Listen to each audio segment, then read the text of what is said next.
This E3 update is brought to you by Netflix. What's up guys, Terry here for F3 Games, and today I am hanging out with Aaron Weber. He is the Associate Brand Manager for Sonic, and I just got my hands on Sonic Lost World. Tell us a little bit about this game. Absolutely. So Sonic Lost World is kind of the evolution of Sonic in 3D, and it's a bit of all the best parts of Sonic over the last 20 years in a 3D setting. So we've got levels that are kind of like the old Genesis games where it's 2D side-scrolling.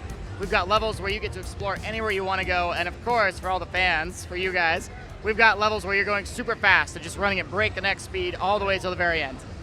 I definitely see a lot of nods to the old Sonic in there. At the end of every level, it looks like you guys have one of those little capsules that you have to jump on top of. That's right, and all the little animals pop out. That's exactly right. And you're rescuing animals as you go through the game. In fact, that's actually a really big focus. You're going to unlock stuff in the game the more animals you rescue, so fans should watch out for that. We brought back the red star rings. You'll be collecting those. And we have 6 brand new enemies. They're called the Deadly Six, and they're the new bosses in the game. So Sonic and Eggman are actually going to team up in this one to have to fight those new enemies. Yeah. Interesting. So you guys have sort of blended 2D and 3D, like you said. What was the motivation for that design? The motivation was Sonic's control. And I mean, Sonic has had a lot of games in 3D. And I think one of the biggest complaints from fans is like, I love going fast, but then I hate that I don't have any control. And I'm going so fast, I fly off the edge, or I hit something and I just stop.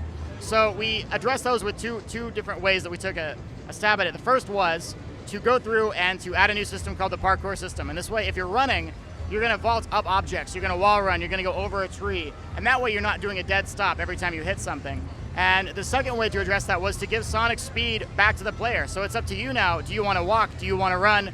Or do you want to go very, very fast? Yeah, I definitely, in terms of gameplay, it definitely seems a little bit more slower paced than a lot of the previous Sonic games. Was that something that you guys did to sort of widen appeal, or was there another reason for that? That's absolutely intentional, but it's important to note when I say that the speed is not gone.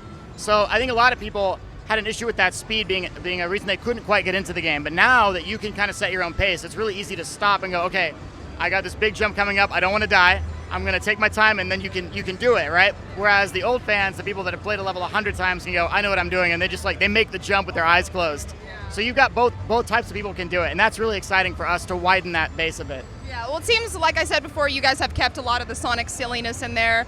Tell us about some of the levels that we'll be able to get. Yeah, absolutely. We're showing a level off here that is entirely sweets-based.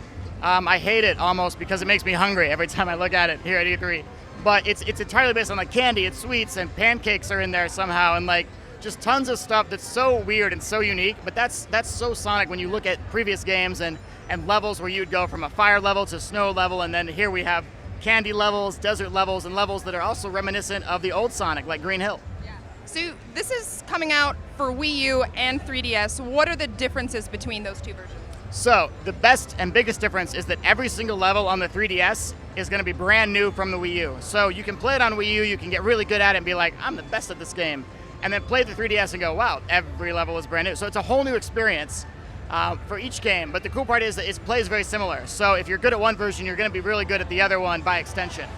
Now, does the Wii U version support off-TV play? It does, and you're also going to use the gamepad. So when you get a color power like the Wisps from Sonic Colors, we brought them back and we added some brand new ones. So you'll be using the gamepad, you'll tap it on the gamepad, and then you'll touch, you'll swipe, or you'll tilt, as well as on the 3DS to activate and use the Wisps and color powers. Awesome. So when is this coming out exactly? You guys know yet? Yeah, Sonic Lost World is coming exclusively to Nintendo Wii U and 3DS this holiday, 2013. Awesome. Thank you so much, Aaron. You guys get excited for Sonic Lost World. He's coming back.